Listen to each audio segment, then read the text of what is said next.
Hey guys, here we go. Friday night live gun news. I'm doing the whole multitasking thing tonight, and again, I'm going to do like last Friday night. We're here in my gun cave in the, if you want to call it I like to call it the Temple of Boom. We are doing looking down for those of you on video. We are doing a podcast here. And for those of you on the podcast, I'm showing them the program or the app that's doing it. And we're doing a live stream on YouTube right now. So this is the epitome of multitasking. Now, I'm going to be talking as loud as I can because I'm not turning the air conditioner off. We are in the state of Louisiana, and it's probably still 90 degrees outside right now. So I'm not turning it off. It's about 4 feet from me. But again, guys, welcome. I'm glad to see everybody here. This is the first time I'm doing this. Usually, we started our podcast about 2 weeks ago, and I would do my podcast. It's a 30-minute podcast. I would do it daily, and I would find random times during the day where I would do the podcast, Legally Armed America, high-capacity podcast, on any place, Apple, Spotify, probably 6 or 7 other places out there will actually air the podcast. So I would do it for half an hour and then I would go do my video stuff. Well, I'm trying to pair the two tonight. So my 1 hour live stream with you guys is also going to be a 1 hour podcast on Friday nights. So if anyone is watching, or excuse me, if anybody is listening to this on the podcast and there's something that you see like later on when I describe a gun, and you can't visually see it via the podcast, then go to the live stream. Go check out the live stream, which I always put my live streams, they're always uploaded for later so you can see them later on. So go watch that. If you guys, those of you listening on the podcast, I have a bunch of visuals tonight, which I like to try to do on the live show anyway. So you guys will see that. Also the reason why I have the mic hooked up, because my mic is actually going into the podcast because I want, decent audio. On the podcast. So again, that'll be a 1 hour podcast as opposed to 30 minutes, which it typically is every single day.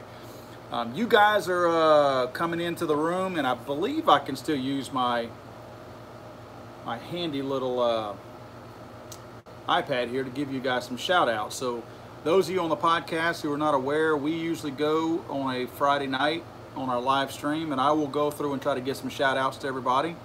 Unfortunately, I can't do that on the podcast because you're not live. That's what you missed when you did not come on live. Let's see here. Let me turn the volume down because I'm actually listening to myself. Okay, we got Richard Portello's in the room. How's it going, man? Good to see you again, Richard. A lot of these guys are good friends of ours that come every single week. Roger Kaiser, what's up, man? Super Duper Paratrooper, I love the name. Hugh Annan is in. Ryan Westall's in again. Milspec Grunt. Big Mo, what's up, Big? Big Mo Baritone Saxophone is in. Wayne LeBrood. Hello, Paul. Hey, try 93 here south of you. Wow. Sleepy 1208's here. Hi, everyone. I missed way too many Fridays. Yeah, come on, Sleepy. Get it together, man. Let's see. Archangel's in here. Good to see you again. Angry Biker, what's up? Shark Chucker, how's it going? Keith Gregory. Hi, who do the LSU Tigers got this week? LSU is playing Auburn this week. I didn't consider Miami much of a test 2 weeks ago.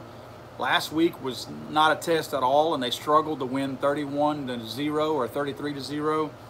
So I wasn't real impressed with the cupcake that they played last week. So hopefully this week with Auburn, they step up. LSU has a tendency to play up or down to their level. They can let Troy State run with them and even beat them, but the next week go play Alabama, who's ranked #1 in the country, and either beat them by 3 points or lose by 3 points. So who knows? Who knows which LSU Tiger team is going to show up tomorrow? Let's see. Photography is not a crime is in. Showjus is in. Hello. Carmelo is in. Keith B444 Jeep Rubicon is in. Says, what's up, everybody? 108 in Phoenix. My God. Whew. Anyway, guys, I am glad you guys could all join us. Again, we have a ton to go over.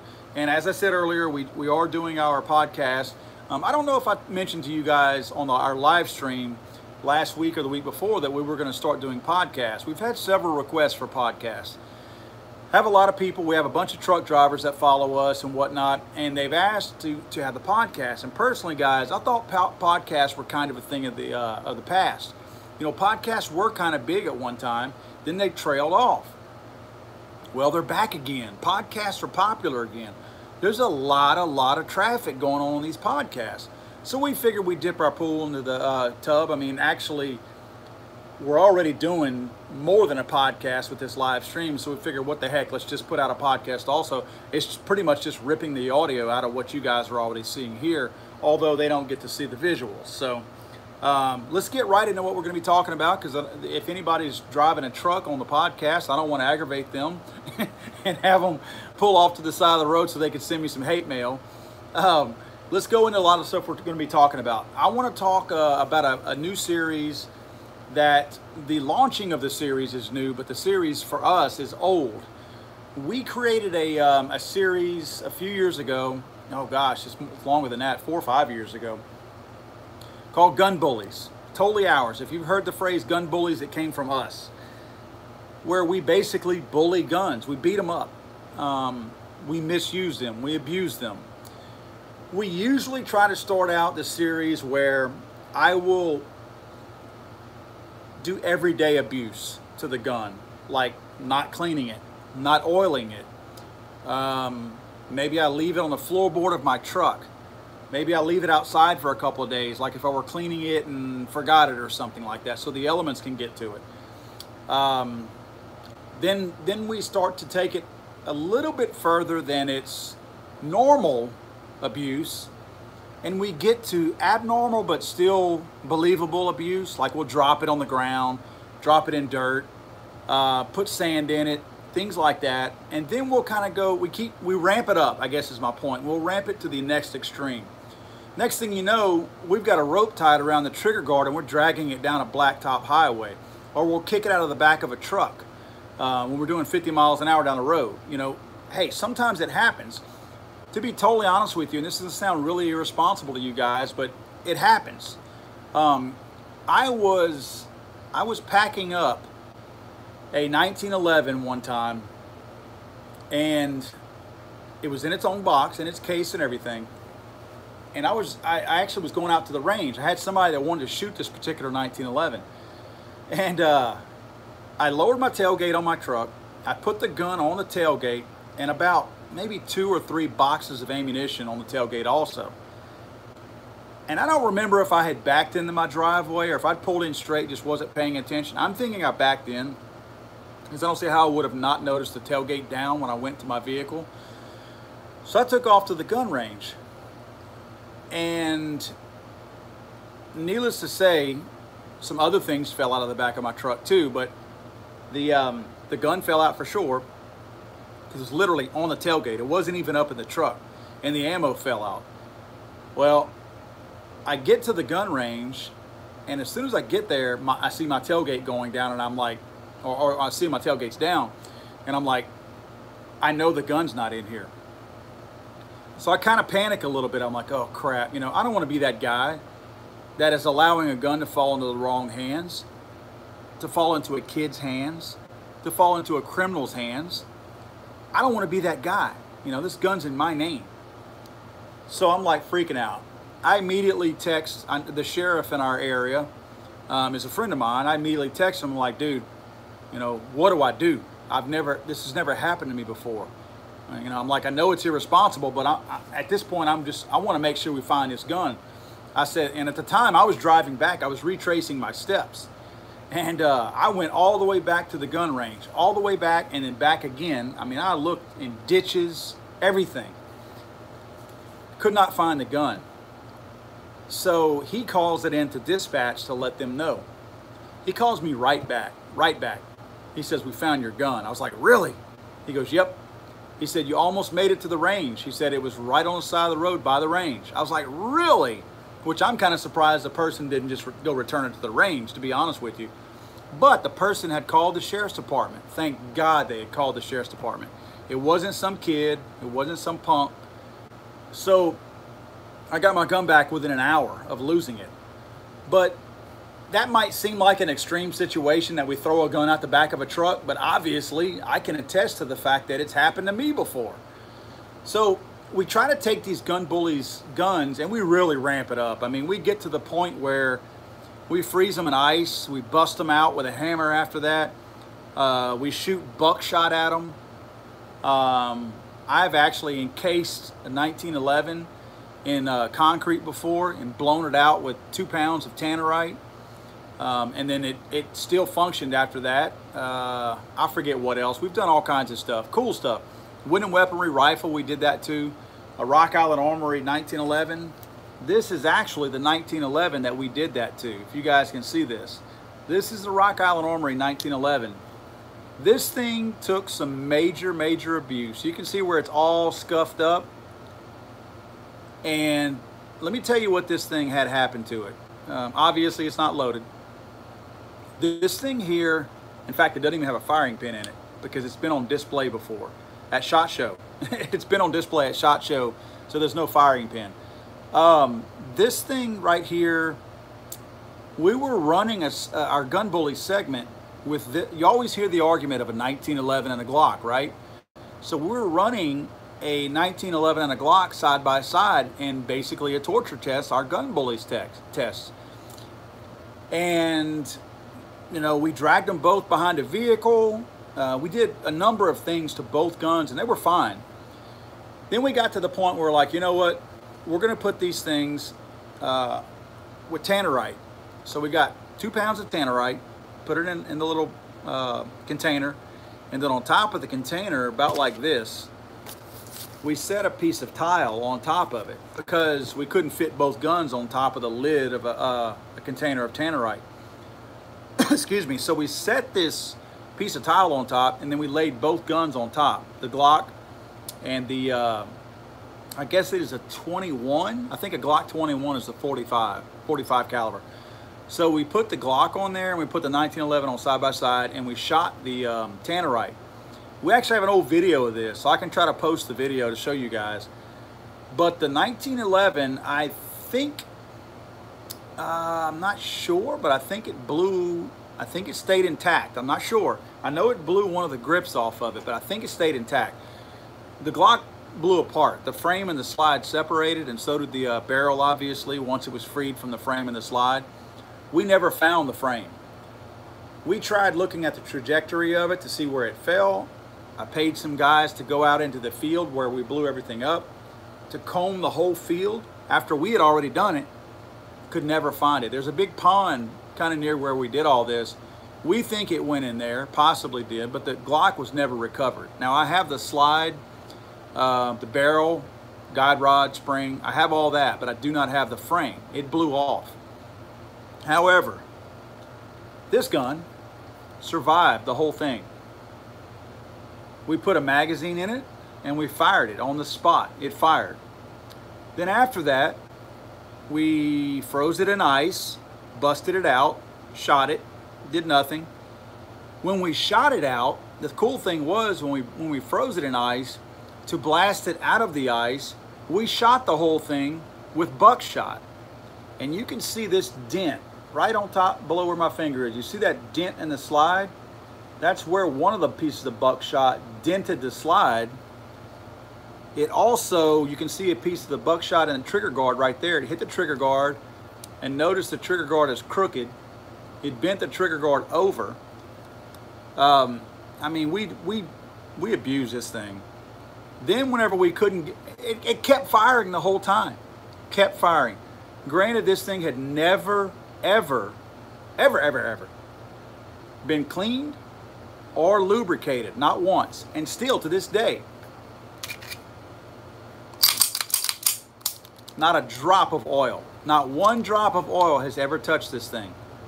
So we figured, all right, we can't stop this. And again, this is a Rock Island. You guys can see it right there. It's a Rock Island Armory 1911, 45 ACP. We still couldn't stop this thing. So we figured, all right, we know a way we can stop it. So I put this thing in, I got some Quickcrete, and I put it in a kind of like a Rubbermaid container that was about this thick. And I put this thing in there, with the Quickcrete, set it in there, and I left it for a week. Obviously, it hardened. I'm not sure what it cured to, because concrete cures in about 7-day increments, so it was probably, if I had to guess, about 1,500 to 2,000 PSI in strength. So this thing's embedded in a solid block of concrete. We went and got more tannerite. We set this thing on top, the block of concrete, on top of the tannerite, shot it with a Windham weaponry AR-15, the tannerite, from probably about 50 yards away. Blew it up, blew it sky high. The thing totally blew up. Took it out, there's concrete caked all over it. So what we did was, we took the gun apart. The closest we've come to cleaning this thing is we took the gun apart and we started soaking it in gasoline to try to get the concrete out of the important parts of it. Now, we still never lubricated it, but we did use the gas to free the concrete from it to get it, to let go. Put it all back together, again, without lubricating, and shot a fire extinguisher from about 50 yards away with this thing. This thing has never stopped firing. Now, I'm not sitting here trying to tell you that a Rock Island Armory 1911 is the greatest 1911 on the face of the earth. But I can promise you this, it is one of the most reliable 1911s on the face of the earth. There's no question about it. So, we decided we couldn't break a 1911 by Rock Island Armory. So we figured we would do something a little bit different, but kind of the same, in the same realm. We challenged Rock Island Armory. We asked them to send us a couple of their best guns that they felt like could handle our gun bully segment. So what did they do? They sent us 2 guns. They sent a 45 ACP and they sent a 10mm to me. We are about to beat the crap out of both of these guns. Both of these guns are about to take a beating. They are identical except for caliber. And of course they're not loaded, but they are identical. Notice how the Rock Island 45, you can see the 45, how narrow the barrel is, how thin the barrel is. Look at the bull type barrel on the 10mm. Look how thick the difference. Look at the difference in the barrels for the caliber size. This is going to be fun. I went out today and I filmed the very first installment of this series, and it was just a matter to make sure both of them functioned. And I got to tell you, I don't know what these guys did to these triggers. We've gotten to know these guys at Rock Island Armory, and clearly these handguns have gone to either Sean. I don't know if Arnell is still one of their gunsmiths, but Sean is for sure over there. They've done something with these triggers. These triggers on both of these guns both surprised me. Surely they've done something to both of them, because they break incredibly crisp, incredibly crisp. What I'm going to do is, for my video, I will actually test the trigger pull. That way we can see later on, as the abuse takes place on these guns, if any of the abuse starts to affect the actual trigger pull, the trigger pull weight. But I'm guessing these things are breaking at 3 or 4 pounds, tops. Wouldn't surprise me at 2.5 pounds, but 3 or 4 pounds of a trigger break on these things. I mean, I know you can't tell by looking at it online, but look, guys, look at this thing. See what I'm talking about? That's the take up right there, and then it hits the wall, and then, I mean, that is crisp. I know you can't tell, you can't gauge that online, I get it, but it is incredible how crisp. See, I hit the wall right there, got my take up. Yeah, that's some good triggers. Rock Island they continue to improve their products. I mean, hey, I get it. You want to spend $3,500 for 1911, you can do that. You want to spend $1,500, you can do that also. There's a lot of really nice 1911s. I'm looking at a Turnbull Restoration 1911 right there. I'm looking at a SIG up there, looking at a STI up there. I think over here we got a Les Bear. I get it. I love 1911s. I got a whole collection of 1911s right over here. I'm a big 1911 fan. But I respect the heck out of Rock Island Armory because these guys are making an affordable 1911 that's an entry-level 1911. Yeah, it may have a Parkerized finish, or it may have a couple of things that your Wilson Combat doesn't have. It's going to run with that Wilson Combat all day long. So, hey, I'm excited. I like doing this kind of stuff. Who doesn't like beating up somebody else's stuff? I mean, seriously, it's fun. This was actually mine. You know, these other two Rock Islands that I'm about to run the test on, these were sent to us. They were sent to us as a challenge. I challenged Rock Island Armory to send me a gun that you think can withstand our gun bully segment, because this one did it. I bought this one. So there was no money involved. In fact, Rock Island's gonna get these back.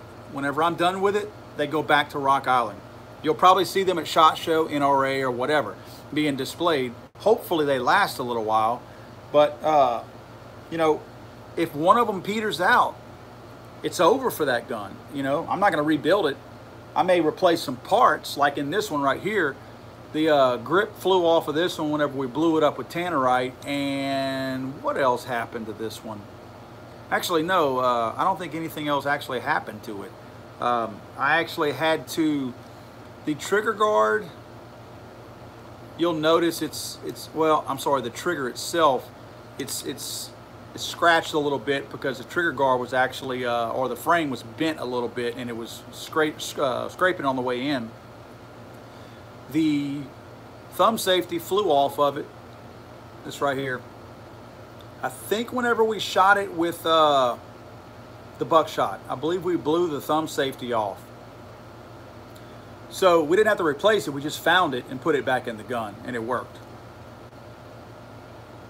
Other than that, this thing it's all original parts. I mean, this is the only thing that's not original, this left side grip. This grip, the right side grip, that's original Rock Island Armory.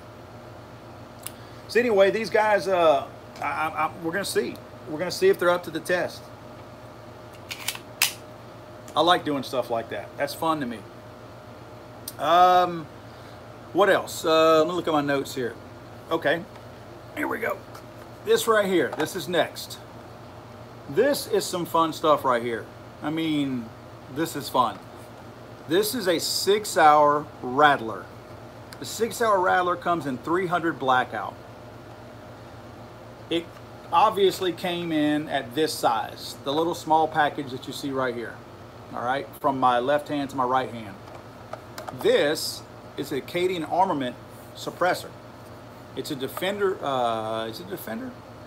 I think it's a Defender model suppressor, but it's from Acadian Armament. Predator silencers, if you want to say. A couple of little names they go by. I put a SIG Romeo on top of it, of course. I do have the Juliet to go on the back. That's a magnifier. It has kind of like the Raptor charging handle on it right here. And it has like the PDW style stock on the back of it. I like that. Keeps the compact nature of the thing kind of compact. Also, it's got its own, I assume this is a proprietary grip right here. It's a smallish grip. I'm not going to say it's small or too small, but it's small-ish. I do notice that it fits a little different, but I will say this. You've got your arm brace on here. I think these arm braces, I'm not sure if they're made by SB Tactical, but they might be. If you notice, this grip points more downward. It doesn't come as far back. And that allows you, I actually like that, because you'll notice when you get in tight, if you're shouldering it, I know it's a brace, I get it, but if you're shouldering your brace, your arm is more at a kind of a, it's kind of crammed in there. You know what I mean? It's not like, you don't have a bunch of room like this. Like you would in a standard AR-15, you extend your retractable stock, and you have plenty of room, and you can set it up like this. Well, here I'm in tight. I'm in real tight. So this kind of straighter looking grip, but also narrower, gives me the chance to kind of get on this thing without feeling like I'm crammed up in here. You know what I mean? It's giving me a little bit more room to work in here, and I like that. I love the way this thing is made. If you look at the fore end and all that, I mean, it's got such a durable look to it. It's got your quick disconnects right here. I love that. Right here as well. You know, they use Lancer magazines, beautiful Lancer magazines, the clear magazines for 300 blackout. This thing is nice, man. This thing is really, really nice. I was able to shoot it today. If you go to my Instagram, you'll see today I went out, took it for a shot, and I ran one magazine through it. But it just, with this Predator silencer by K&N Armory on here, it's just got a nice pop to it. You know, no ear protection. I could hear my action of my bolt more than I could actually hear the sound of what was coming out of the muzzle. I mean, it's just a beautiful thing. The fact that we don't have suppressors for everybody and we have to do that stupid $200 tax stamp is ridiculous, guys. Because this does not encourage me to go rob a bank, do a drive-by, sell drugs, murder people, shoot a school up. This is nothing like a carrot to make me want to actually do something bad. It's the stupidest thing in the world to think that something that's going to actually protect my hearing and protect my child's hearing and everybody around me, that somehow or another that thing could make it more dangerous. Like this gun is more dangerous because this is attached to it. Truth be told, it makes my gun 8 inches longer. Because without this thing, actually technically it'd make it about 6 inches longer because I did have a flash hider on here that I took off. So it makes this thing less convenient if I wanted to commit a crime now, because now I have a longer gun. To me, a shorter gun would be a little bit easier to disguise or hide or get in and out of a place. So it's really ignorant to think that somehow or another crimes are going to be used with this. And obviously, guys, you know, we go back to our Al Capone days as far as when all this crap went down, because I think in theory silencers were used in like 1 or 2 crimes back then. But our legislators back then were just as crooked as our legislators today. So they ended up getting these things outlawed, and it was for no particular reason. So now we're suffering as a result of it, and unfortunately, it's the craziest thing. Whenever, if you remember the, what they call it, the Hearing Protection Act. The Hearing Protection Act was about to go through for a vote. Then, oh gosh, what's his name? He's down here where we are. Scalia. Not Scalia. What's his name? It's the congressman down here from Louisiana that got shot at the ballpark in Washington, D.C. What the heck is his name? It's not Scalia, that's a justice. I forget his name now. Anyway, the one that got shot on the ball field. The week before he got shot, the Hearing Protection Act was to go to Congress for a vote, and it probably would have passed. Probably would have passed. Now, I'm not setting up for, I'm not making a conspiracy thing here. I'm not tinfoil hat wearing this thing. I'm just telling you the coincidence of what happened. A week before this was going to be voted on, and it probably would have passed, he got shot, all right? Then it finally came up for a vote again. After he got shot, he recovered, everything was good, everybody, you know, hugged it out and all that good stuff. It was 2 weeks away from coming back for a vote again, to be reintroduced and to be voted on, to allow us to have suppressors who would have to fill out a 4473 background check, but we would not have to submit for an NFA tax stamp. Guess what happened? The Las Vegas shooting, where 58 people were killed. 2 weeks before this was getting voted on again. So naturally, this is gone now. The Hearing Protection Act will never see the light of day again. Nobody has told me that. I'm just assuming that, but I'm pretty sure it won't ever see the light of day again. Because after the Las Vegas shooting, this idiot asshat, Hillary Clinton, who was pissed off because she got smoked in an election by a non-politician that was not supposed to beat her, in Donald Trump. She comes out and says, thank God the user wasn't using a suppressor. What does that have to do with anything? What? I don't even get where that came from. What's the saying? What does that have to do with the price of tea in China? Okay, so whatever. Why did she even bring that up? But so many of the Democrats and a lot of people that support her are they're stupid. They're stupid people. So they're like, yeah, no suppressors. Because there would have been more people that would have died. Look, it wasn't necessarily the gunshots, and this is not, look, two things. It wasn't the gunshots that drew people to know that they were being shot. It was the fact that people were dropping dead and dropping from getting shot.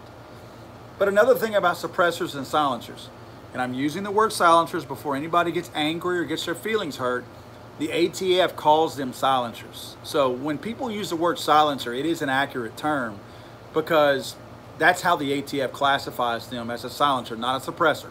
The ATF does not call them suppressors, they call them silencers. So both terms are interchangeable, just so you know. But just because they're called a silencer does not mean that they are silent. They are not silent. Again, if you go look at my video, go to Instagram and look at Legally Armed America's Instagram, or go to Facebook and look at Legally Armed America's Facebook, you will see that there is nothing silent about a silencer. It just mutes the sound a little bit. It cranks the volume down a little bit. Instead of it being on 11, it might be on 4. It allows you to listen to it without actually getting damage to your ears. That's all it does. So you can still hear them. So you would have still heard them if the Las Vegas shooter had been utilizing one. Now guess what?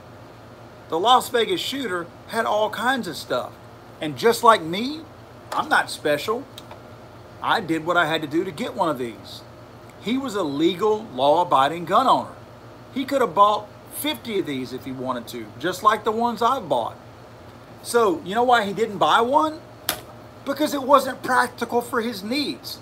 He knew that it wasn't going to add to the chaos, or it wasn't going to add to the body count. He was like, I mean, I'm not speaking for the guy. I didn't know the guy, but clearly, if he thought it was effective, after all the trouble this guy went through, all the trouble, as long as he stayed in that hotel, as many guns as he brought, as much ammo as he brought, supposedly he used bump stocks. Some people are saying he used a crank. Out of all the trouble this man went through to commit the crime that he did, if he felt like a suppressor was going to add to that carnage, he would have gotten one, because he was perfectly legal up to that point and could have very easily purchased whatever he needed to make things happen. And it's not like he decided to do this thing the week before. He had purchased most of his weapons and ammo well before the Las Vegas shooting. So again, a suppressor was not used because he didn't want to use one, because it was not practical for his needs, and it was not going to advance what he was doing anymore. That's about as plain as you can look at it. I can't spell that out anymore. If the man wanted suppressors, if suppressors were a chosen tool for mass murderers, he would have used one. So still, to date, what's the day today? The 15th? September 15th, I believe. To date, September 15th, 2018. 0 crimes. 0. 0 means none. That means nothing, nada, zip. No crimes have ever been used utilizing a suppressor. Still. But there's all kinds of loops and hoops, I should say, that you have to go through in order to get one. And I say, why? Why? There are way more advantages for these suppressors than there are disadvantages. Again, they might add a little bit, but you know what? If I'm going to use one for home safety, I'm not going to make my kid deaf. I'm not going to make my infant sitting in a crib deaf because I have to use one. Oh, you don't want me to use one to defend myself? So you want me to make the rest of my family deaf? And your reasoning is because they might be used in a crime, even though they've never been used in a crime. It's absolutely mind-boggling to me that these things are still, and I say outlawed. It's mind-boggling to me that these things are still, what's the right word that I should be using? Controlled. They should not be controlled. They simply should not be. Hey, you know, make you have to fill out a 4473, dude. The same criminals that don't fill out 4473s wouldn't fill one out for one of these anyway. So anyway, I'm so disgusted the fact that I still have to jump through the hoops to buy one of these whenever I shouldn't have to. And it does protect my hearing. It was nice to not have to use one. I can hear the person next to me, all that good stuff. So anyway, it's ridiculous, guys. But anyway, look for more videos on this SIG Rattler in 300 blackout with this Acadian Armament Predator silencer on it, suppressor on it, whatever you want to call it. It's going to be fun. Again, I have the Romeo and Juliet. If you don't know, and I don't have the Juliet up here, the Romeo is the actual red dot, and the Juliet, that's why I have so much space right here. The Juliet is the magnifier that actually reads through the Romeo red dot. And I don't know if you are going to be able to see. Maybe you can. I don't know if you're going to be able to see the reticle in there. Yeah, there you go. See the reticle? You can either do a red dot, or you can do the reticle like you see it right there. It's actually pretty cool. So, nice setup. Nice setup. I think that's a Romeo 5 maybe. Very cool setup. Next thing. I am in the process of, I like to modify a lot of my guns when I can. I have an IWI Galil in 7.62 by 39 that I've had for quite some time now. It's kind of funny because this one here has never been shot. I had one exactly like this before. I say exactly. It had a third hole on the receiver. And after I bought it and shot it, the ATF went back and the hole was not where it needed to be to make this thing full auto. For those of you that know, the ATF passed a really ridiculous, stupid law saying that a third hole could not be on the receiver because a third hole, as far as a pinhole on here, could potentially make it full auto, which you have to put the hole in the right place. That's where it matters.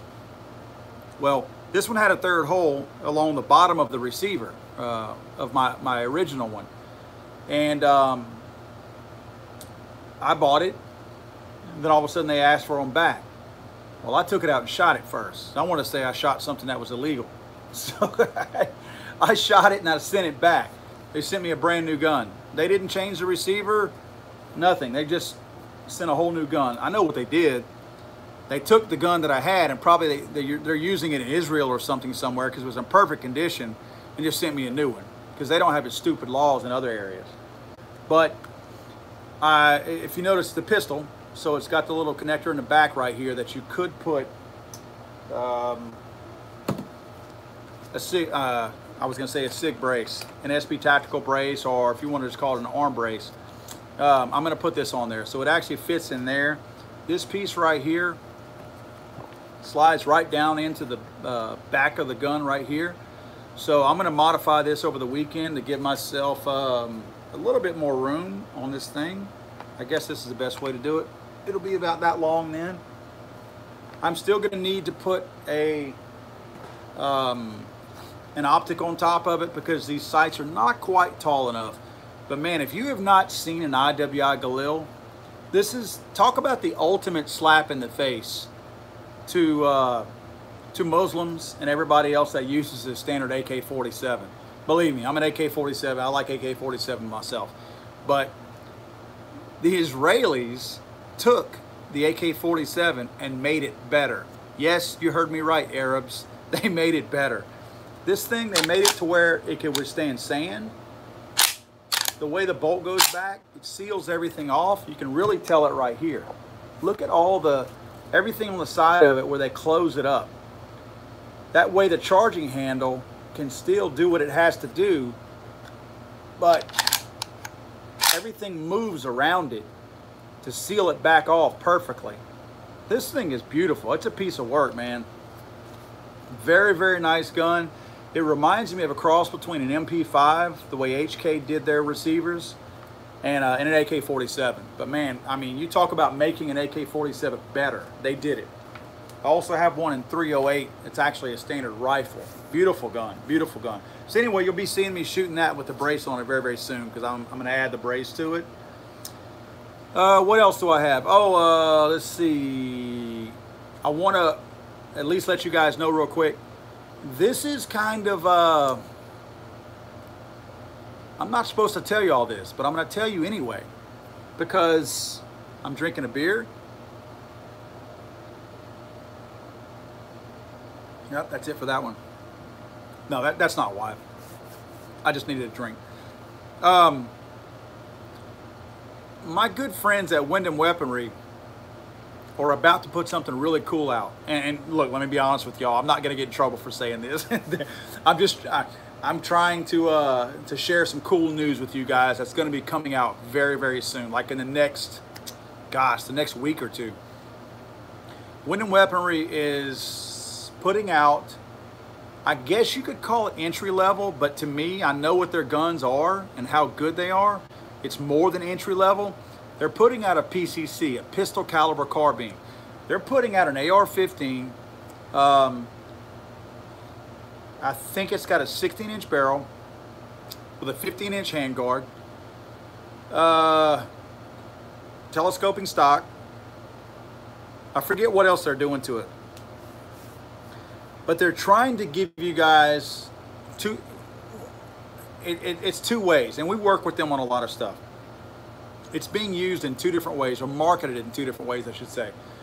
One, it's being marketed to the pistol caliber carbine class in USPSA. That's a booming market right now. Those guys in PCC are rocking and rolling, and these guys put some rounds through their PCC carbines. So it's, I guess that was kind of redundant, through their PCCs, I should say. So Windham recognized that, and they're like, you know what? We make an awesome rifle. Why are we letting all these guys that don't make good rifles put rifles out there that are competing in USPSA? It's one reason. The other reason is home defense. Guys, think about it. If you could do this, make something about, let me get this thing to close. If you could make a carbine this big that took 9mm, how awesome if you loaded it up with hollow point ammunition would that be for home defense? Even if it had a 16-inch barrel, which would be, you know, around the size of this, a little bit longer, but even if it had a 16-inch barrel, you can still get around your doorways and all that. With a 9mm, the biggest problem, I don't see a huge problem with somebody having a 5.56 round as home defense in their gun, in their home, as long as they use the right ammo that's going to open up and stop when it hits something solid. But being aware of what's behind their walls. Like if it's just you and your wife, well, to me, you might be sleeping in the same room. 5.56 I don't have a problem with. But if you're using a 9mm hollow point in the same carbine as home defense, that's an awesome home defense gun. Awesome. You can, I mean, you got room to mount lasers, lights, optics on top of it. You can do anything you want. If you want to put thermal imaging on top, some FLIR gear on top of that thing, you can do that. So you got so much more to work with by having a full-size carbine and by chambering it in 9mm. That's just, to me, that's a big deal. That's a huge deal. I'm excited about that. Windham Weaponry has not made it official yet, but it's coming out. So I'm very excited about that. Let's see, one more thing. I'm trying to look at my time here. 7:44. X products.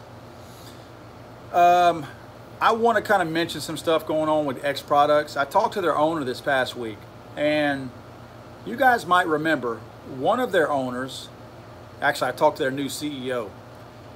One of their owners who was the CEO, I don't remember his last name. I don't have it written down here, but James was his last name. Guy's an idiot. His wife's even bigger idiot. Okay, something happened. I don't know the full backstory, so I'm not gonna try to speculate on what happened. But James's wife made a comment, something about gun control, and she told people to make donations to a gun control group. I think it was the Bloomberg organization, to make donations there. Well, it comes out after that I guess incorrectly, that James, even though he's an idiot, and his wife, who's a bigger idiot, that they had made donations to Everytown for Gun Safety, Bloomberg's group, and that when you bought X Products drums, 50-round drums, or cannons, or any of the other cool things that they have, that you were contributing to gun control because that money was being funneled straight into Everytown for Gun Safety and Bloomberg's organization. I can tell you after talking to Dewey, because I asked Dewey, look guys, you know me, I'm a big-time advocate for what we all stand for, and I'm not going to waver from that. So when he called me, I was like, I'm glad you called. I want to talk to you about something. I got some things I need to ask you. And I wasn't confrontational, but I was like, man, I need to ask you some questions because I use your products, I like your products, but I can't promote your products until I know what's going on here. And I felt sorry for the guy. Just so you know, Dewey is one of the owners, has always been one of the owners. Dewey has always been like the face of the X Products line. He's the guy you see at SHOT Show, NRA Show, and all these other shows. Dewey is like the face of them. Bald-headed guy, got glasses, super nice guy. His son Nathan also works with them. Good people. Good people. Strong Second Amendment advocates. Strong. But X Products is owned by a group of guys. Not one, not two. There's a group of guys that own X Products. And they make all this cool stuff. Well, when all this went down, Dewey very quickly was named as the new CEO. James was removed as CEO. And of course, he's still a owner. But think about this, guys. This is how I look at it. You can't always control everybody that works for a particular company. Now, James is an idiot, but there are people in the gun industry who are married to anti-gun people, like James. Personally, I think James might have been a little bit pro-gun, but he was a little soft. And his very anti-gun wife apparently manipulated him, and she must wear the pants in the family. So James is basically the wife, and James's wife is the husband in their relationship. So I have zero respect for James and less than zero for his wife. But I can tell you, I know Dewey, I know his son Nathan. There are no stronger Second Amendment guys than them. Now there are some YouTube guys, or at least one. There's one. It's very, very popular, and he is a no compromise guy, and he has dragged X Products into the mud with him, saying how bad they are and don't support them because they're supporting anti-gun legislation and movements and all that. Okay, the way he feels about X Products, that's fine, and I have no problem with that because that's his opinion. Even though it's wrong, that is his opinion. And we live in America. It's a beautiful thing that he can actually think like that even when he's wrong. But he's incorrect about the fact that they're funneling money into the Bloomberg organization, because they're not. Even this wench that suggested that people make donations, she's never given a penny. Talk about a hollow person that stands for nothing.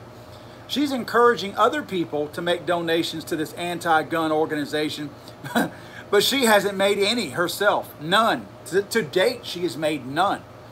So literally zero of the X Products money has made its way into the Bloomberg organization. And I will tell you, after talking to Dewey, they would love to buy this clown out, James, but whenever you're talking about a multi-million-dollar corporation, it's a little tough for one or two guys to buy the one guy out, because now everybody has a huge stake in this company that's worth a lot of money. Now they're trying to, don't get me wrong, they are trying to, but they can't just go write a check. Even the whole group of them can't just buy the guy out. It takes a lot of money to do that. So I just wanted you guys to know that, because I have always been a supporter of X Products. Dewey is a good man. He's a very good person, and I have a ton of respect for him as a Second Amendment advocate. And after talking to him on the phone again, I felt bad for him because this guy has been unfairly treated, the way he shouldn't be. And he's never changed his views. His views are no different today than they were a year ago. So these YouTube guys that don't take the time to do a little bit of research and figure the truth out, and then they start bashing somebody, I know they do it for views, and I know they have these hardcore people who follow them who don't care what the other side has to say because rah, rah, rah, that's my guy.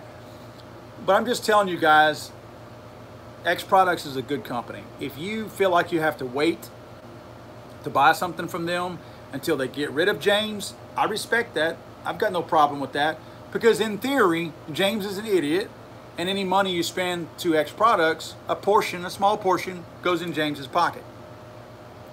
But rest assured that the idiot James and his piece of crap wife, who is anti-gun, they're too cheap and too tight to actually spend any money into the anti-gun movement, so none of your money's going there. But I get it. You don't want to have the satisfaction of your money going into some idiot's pocket or his clown anti-gun wife's pocket. So I'm cool with that. I get it. If you guys choose to do that, that's fine.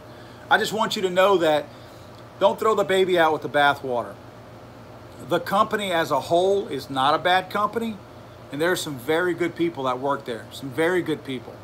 So please don't misunderstand the intentions or the words of one idiot and paint the whole company with a broad brush, because that's not the case. I felt like I needed to tell you guys that because I've seen one of these YouTubers out there trying to make a name for himself, and I don't like it.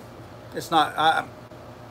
I'm not going to run somebody else down for a couple of thousand YouTube views. It's not worth it. I got to live with myself at the end of the day, and I sleep good at night knowing that I don't run people down to try to get some cheap views on YouTube.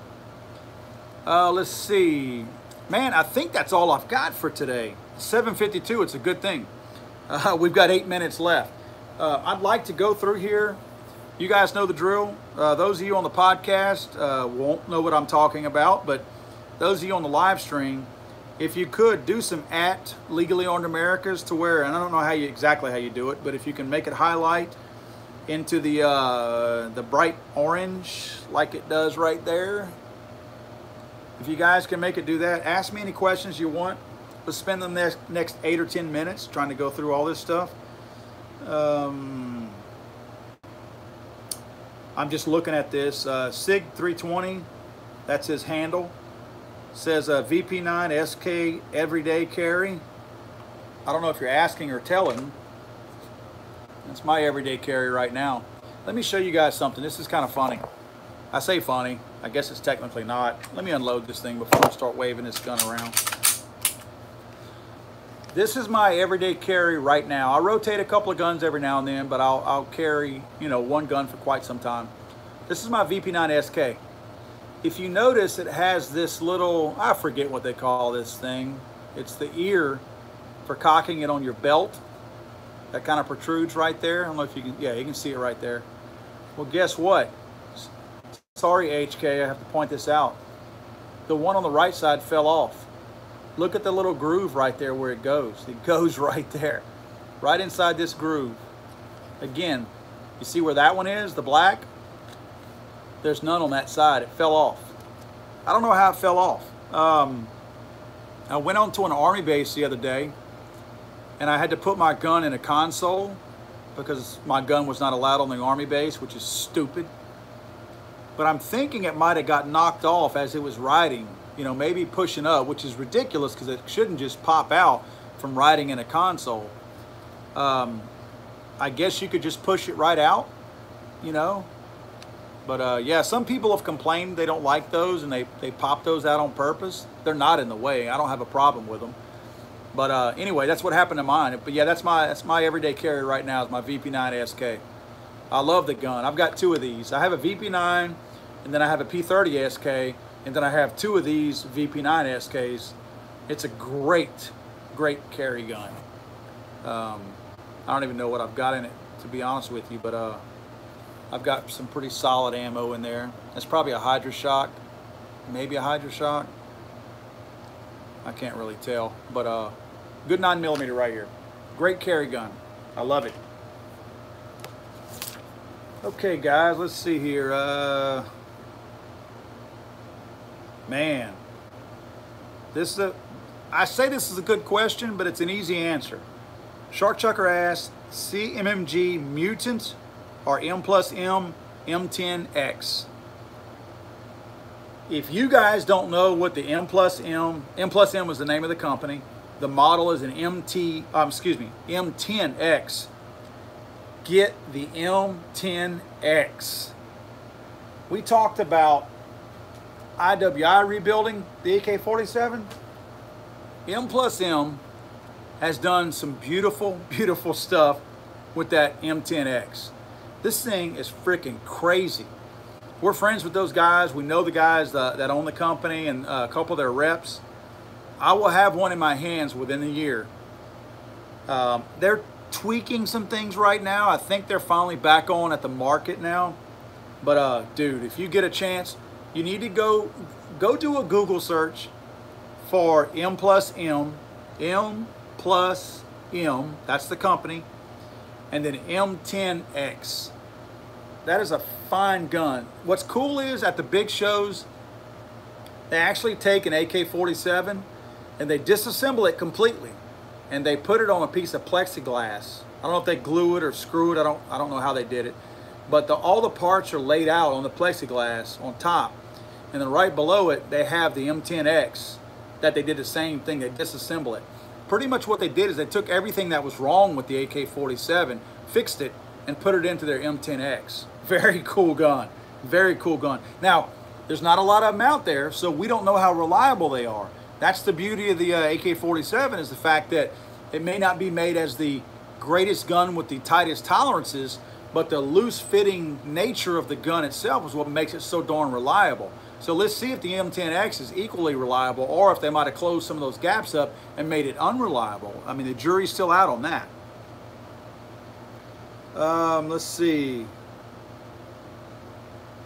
What else, man? I'm trying to look at y'all's stuff.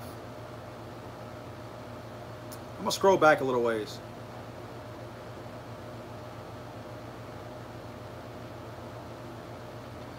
Okay, Easy Edge asks, and this might be, Jared, if you're out there, this might be a question that you can help with too. I think I know the answer, but you might be able to help.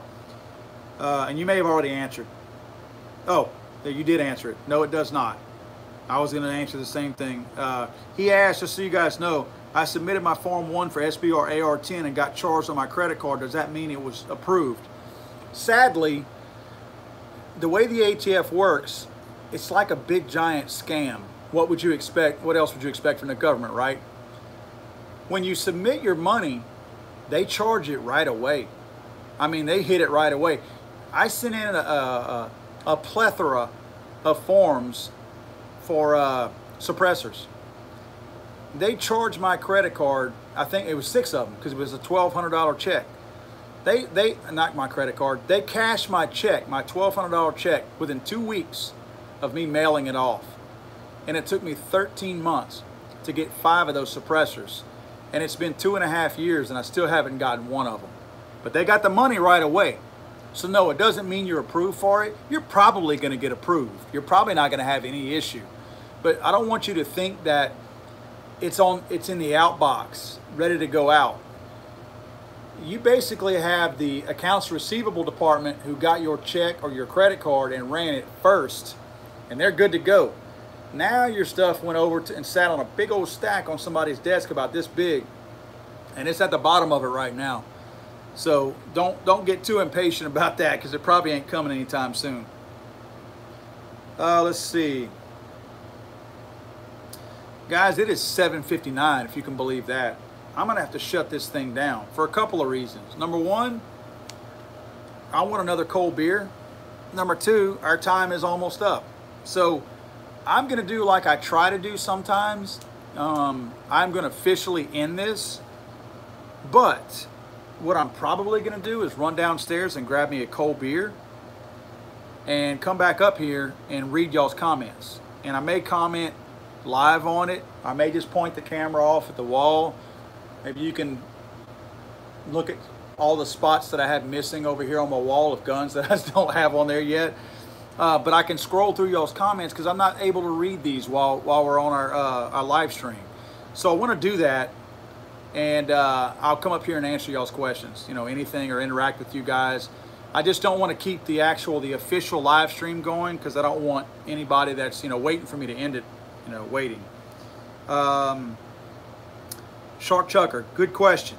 Real quick before I go, he asked, any plans to do live streaming on ProveIt.video? Yes, absolutely. We are working on, we have all the live streaming ability on ProveIt.video. Again, guys, please go create an account on ProveIt.video and upload videos, upload pictures, do all that stuff. Create your account, interact, comment, do everything you can, because we're going to be doing a hard launch in about a week or two with a press release, and it's going to go out to everybody. So I'd really love for you guys to be some of the first ones in there, to already be in there once that rush of people comes. But we already have the ability to do live streaming. When we programmed this thing and wrote the code, we built that into it. The thing is, we're trying to, the only issue is when you do live streaming, there's a handoff.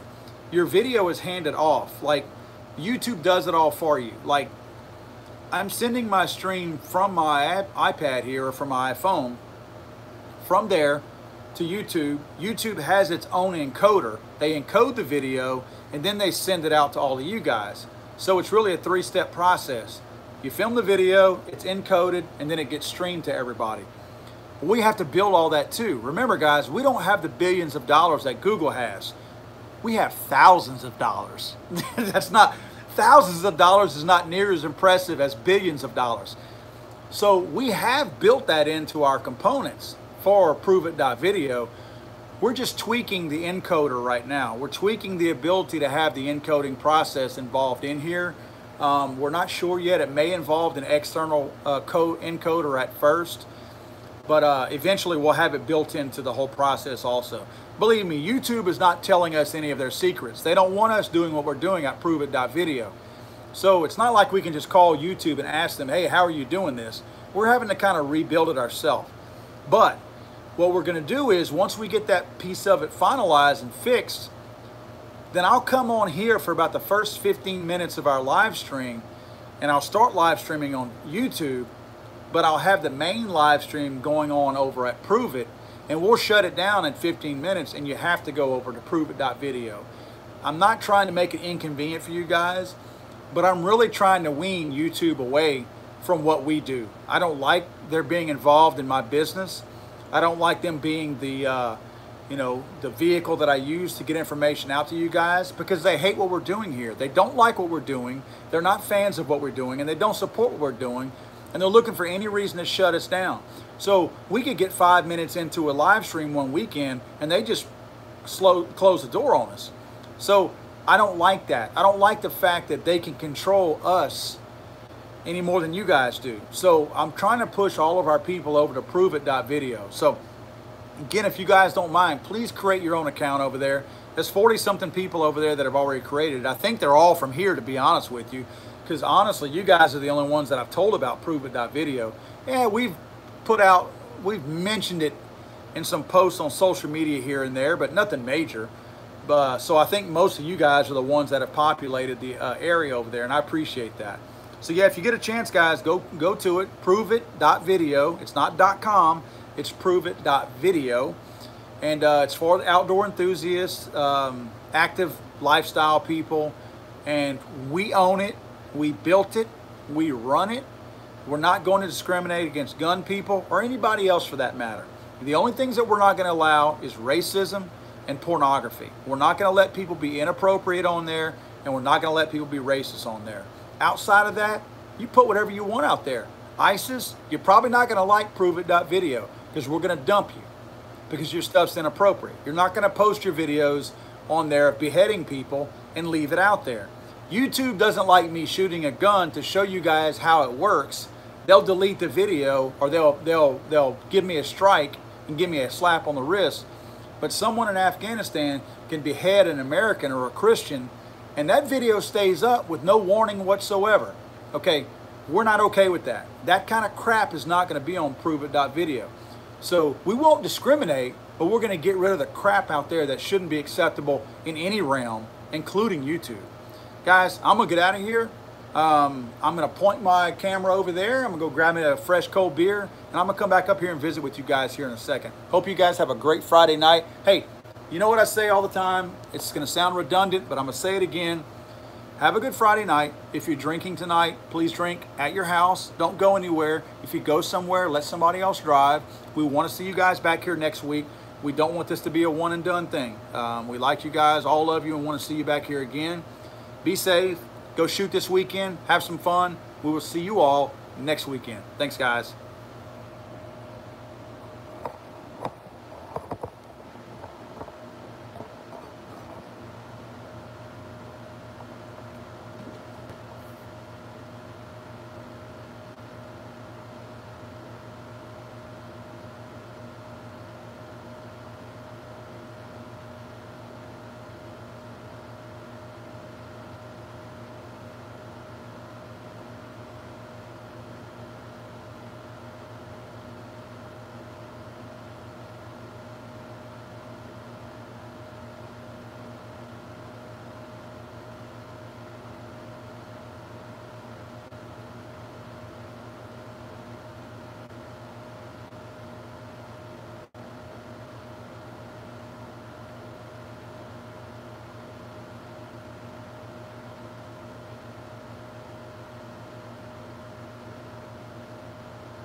Sorry guys, I need to shut it down. I need my phone. I'll see you guys next week.